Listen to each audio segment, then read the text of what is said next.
Oke, bismillahirrahmanirrahim. Halo guys, assalamualaikum warahmatullahi wabarakatuh. Jumpa lagi bersama kami di Marola Channel. Apa kabar semuanya? Semoga sehat selalu, panjang umur, dan diberikan rezeki yang banyak sampai 7 turunan. Amin ya rabbal alamin. Dan terima kasih banyak bagi yang telah mengklik video ini. Semoga kalian semuanya masuk surga. Amin ya rabbal alamin. Guys, menggelegar, DPR makin panas dan makin menyala. Andre Rosiade yang merupakan anggota DPR Komisi 6 dari Partai Gerindra mempertanyakan tugas Ahok sewaktu menjadi komut di Pertamina.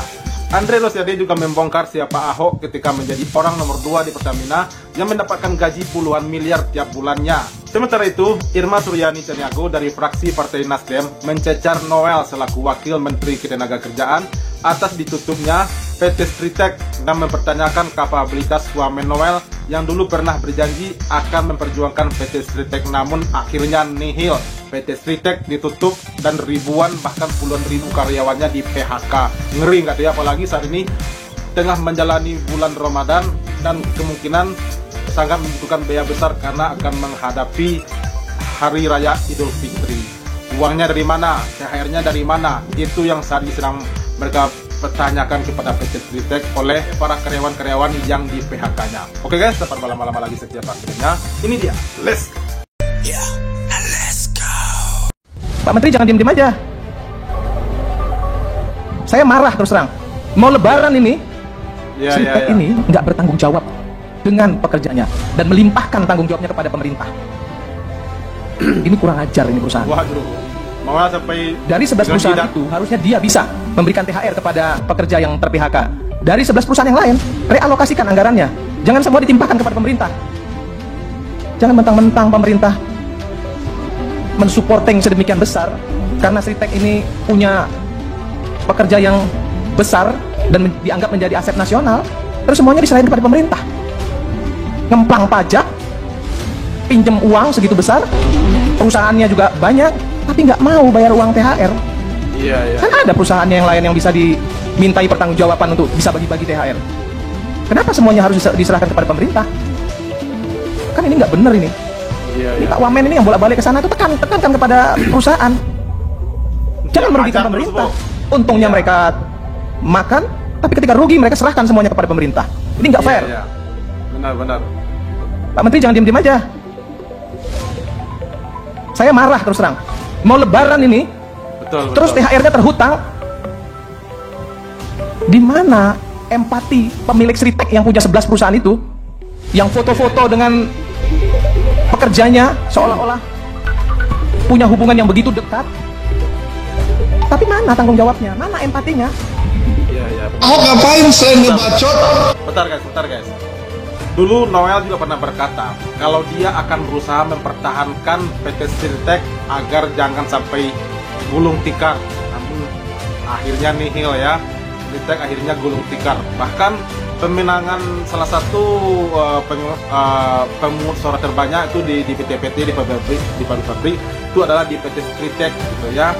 Jadi perkataan Noel yang akan mempertahankan karyawan PT Stritek tidak akan di PHK itu bullshit, omong kosong.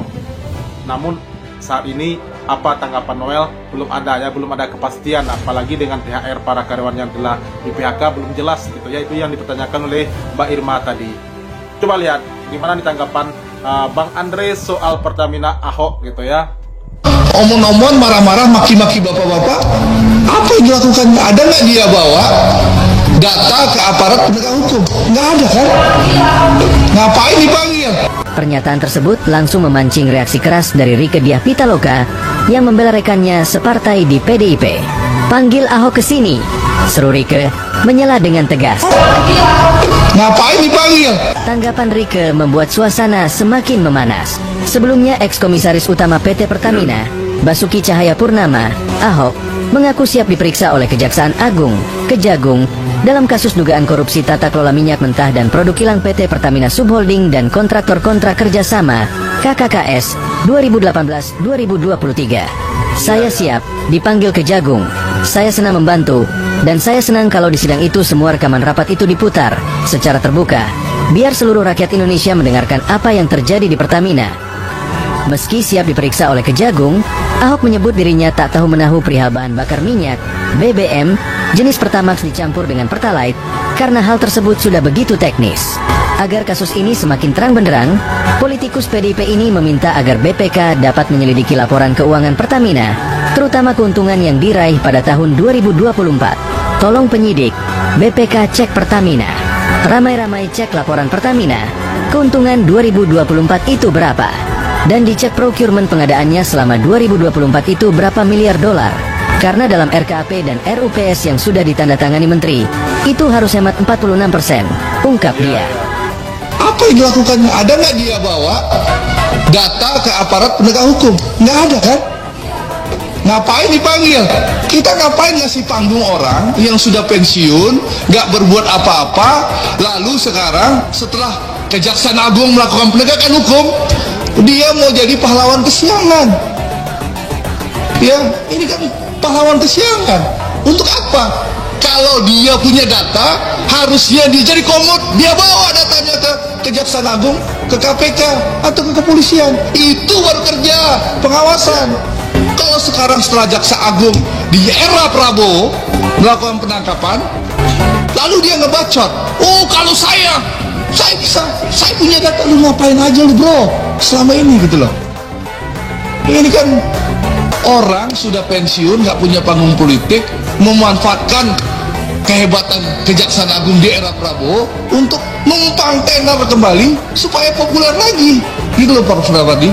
Ini gaya politisi numpang tenar pansos terhadap kemampuan kinerja Jaksa Agung di bawah era Prabowo Subianto sebagai presiden gitu loh. Jadi ini saya ingin menegaskan kepada buzzer-buzzer Ahok ya, menurut saya sudah mengganggu sekali. Ribuan akun nggak bodoh, nggak jelas menyerang saya di tanggal 1, 2, 3 Maret. Ya setelah itu selesai, dia serang Erick Thohir dan Boy Thohir habis itu.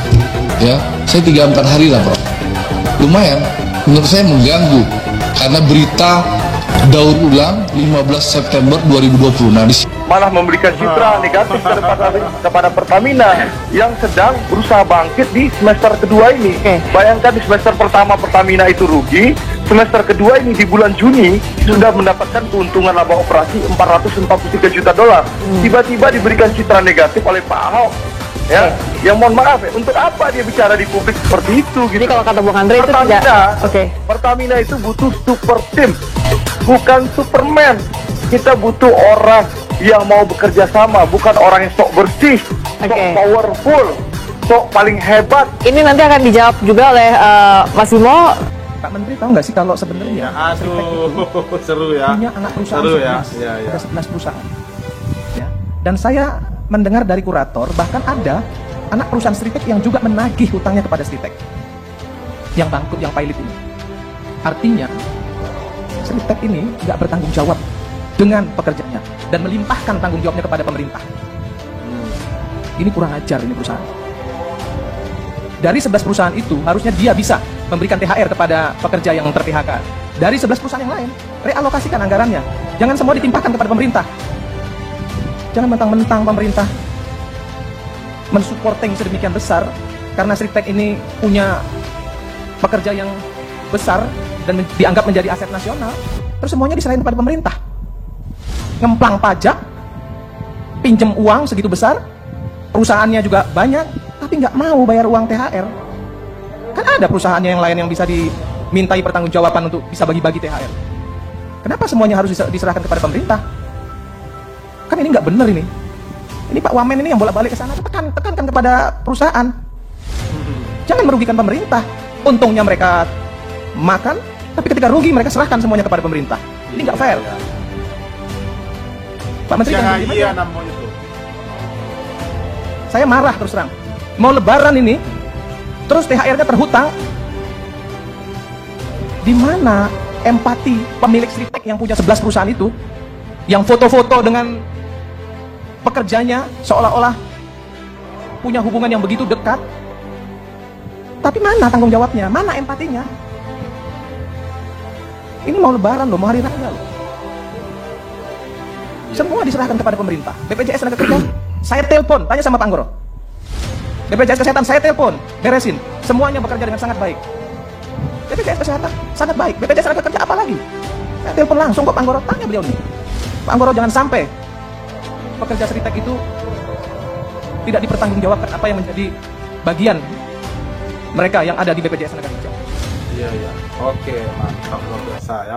Sudah polemik-polemik yang terjadi saat ini, guys. Kasihan juga kita kepada para karyawan PT Seritek yang puluhan ribu orang itu jumlahnya yang di PHK gitu ya. Namun PT Seritek itu sendiri tidak bertanggung jawab dengan gaji mereka, mungkin apalagi dengan THR gitu ya. Sementara saat ini kan bulan Ramadan ya, bulan Ramadan dan akan menempuh Hari Raya Idul Fitri, dan itu sangat sekali membutuhkan uang dan membutuhkan biaya bagi mereka. Namun apalah boleh dikata ya, menjelang puasa mereka di PHK massal sampai puluhan ribu gitu. Kacau, benar-benar kacau, miris negeri ini guys. Jadi itulah kita berharap kepada pemerintahan Presiden Prabowo, semoga bisa memperbaiki negeri ini menjadi lebih baik lagi, dan kepada para koruptor itu segera ditangkap dan dihukum mati semati-matinya, bahkan perlu dimiskinkan sampai 7 turunan gitu ya. Jangan dikasih ampun, siapapun koruptor yang ada di negeri ini jangan dikasih ampun, dihukum mati dan dimiskinkan gitu ya. Oke guys, itu reaksi kita hari ini. Terima kasih banyak yang telah menonton, dan sampai jumpa lagi di video berikutnya. Terima kasih. Thanks for watching.